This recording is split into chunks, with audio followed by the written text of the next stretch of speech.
Maspala waseMarlkerrns ukukhanze kubalekile ukuthi aqomelise ke labo lekubonakala ukuthi ke bebabhadala kahle ke ema-rates abo. Namhla ke laba ke labatiwinele bathole yona ke le miklomelo yabo lapho khona ke sihlalo waseMarlkerrns Town Board lekungumnumzane Dlamini ukhuthathe ke labo elababhadala kahle ke ema-rates kuthi ke bachubeke babhadale kahle.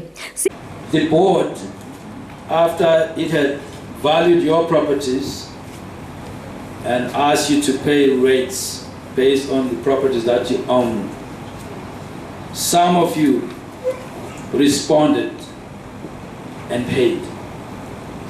And in order to encourage people to do that,